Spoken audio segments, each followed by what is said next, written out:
Meron po mga makina na sa sobrang kasikatan, halos lahat ng marunong mag-drive or yung mga marunong magmekaniko ay kilala ito. Kabilang na po dyan sa mga makinang ganyang kasikat ay itong gawa ng Mitsubishi na 4D56. Ang nakakapagtaka ay hindi naman ganun kalakas itong 4D56, lalo kung i-compare natin sa mga modern diesel engine. Kaya ang tanong po dyan, bakit ganun siya kasikat? Yan po kasi ay dahil sa mayroon na itong napatunayan. Proven po ito na matibay. Proven ito na mas tahimik kung i-compare mo dun sa ibang mga diesel engine na kasabayan niya. Madaling i-maintain at madaling gawin kung sakaling masisira. At higit sa lahat, mas affordable po ito.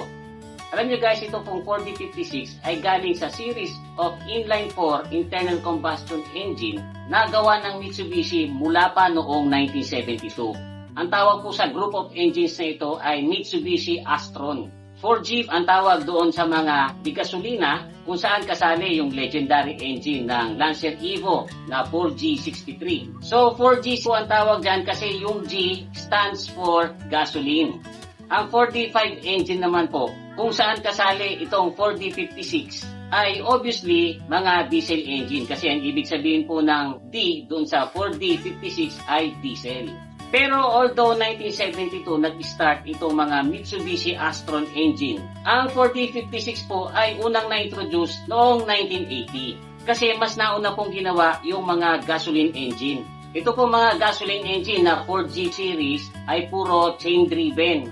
Pero ang 4D5 engines naman ay ginawang belt-driven para mas tahimik at saka mas affordable kaysa doon sa mahigpit niyang kalaban na gawa ng Isuzu na 4JA1. Alam niyo ba guys na although sumikat itong 4D56 na ginagamit sa L300 o kaya naman sa Pajero, ang unang 4D5 engine ay ginamit po sa mas maliit na sasakyan. Ito po ay ginamit sa Mitsubishi Galant Eterna noong taong 1980 hanggang 1983. Pero hindi pa po 4D56 ang ginamit sa Galant noon kung hindi 4D55 na 2.3 liter lang po ang displacement.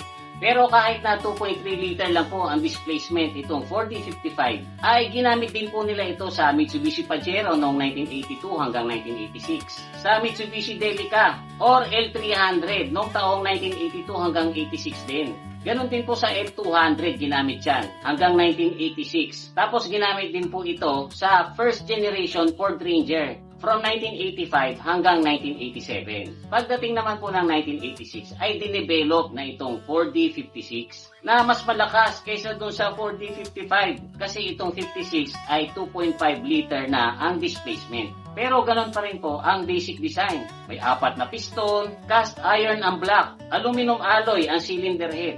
Mechanical pa ang fuel injection pump nito nung una, pero nung year 2000 ay may lumabas na rin po na naka-common rail direct injection or CRDI. Yung pinaka-basic version po ng 4D56 ay 74 horsepower lang, pero marami pong sumunod na versions na mas malakas. May lumabas po na version na may turbo pero walang intercooler na hanggang 84 horsepower. Yun naman pong naka-turbo tapos may intercooler hanggang 90 horsepower. Tapos meron din pong naka-turbo, may intercooler, and then liquid-cooled yung turbocharger. Kaya naman po nito hanggang 94 horsepower. Then pagdating po ng 2001, lumabas yung first gen na naka-turbo intercooler. Pagkatapos si RDI, 114 horsepower naman po ang kaya nito. Then lumabas po yung second gen, naka-turbo, naka-CRDI, na kaya hanggang 134 horsepower. Then lastly, lumabas po yung third gen na naka-turbo intercooler. Pagkatapos naka-CRDI din, umabot sa hanggang 175 horsepower ang kayang ibigay. Ganyan po karami ang naging versions nitong 4D56. Kasi napakarami pong sasakyan ang pinaggamitan yan. Kabilang na po dyan, syempre, yung Pajero, L300, L200 pickup. Ginamit din po yan sa Mitsubishi Nimbus, Space Gear at saka Adventure na naging popular dito sa Pilipinas. And then, ito pong design ng 4D56 ay ginamit din ng ibang mga car companies katulad ng Hyundai, kung saan ito ang ikinabit nila sa mga sasakyang Hyundai Galloper, Hyundai Grace, Hyundai Starex. In some countries, ginamit nga po ito sa Kia Vesta at saka certain models ng Asia Rockstar. So guys, yan po ay naikwento ko sa inyo kasi marami nagre-request niyan. At yan pong makina na yan ay hindi iba sa akin kasi mayroon po akong Mitsubishi Adventure na 2001 model. Tapos nagkaroon din po ako dati nung Hyundai Grace. So guys, I hope na na-enjoy nyo itong konting kwento ko tungkol sa 4D56. Muli, ito po si Kuya Mikmik na nagsasabing palagi kang lamang pag marami kang alam. Bye-bye!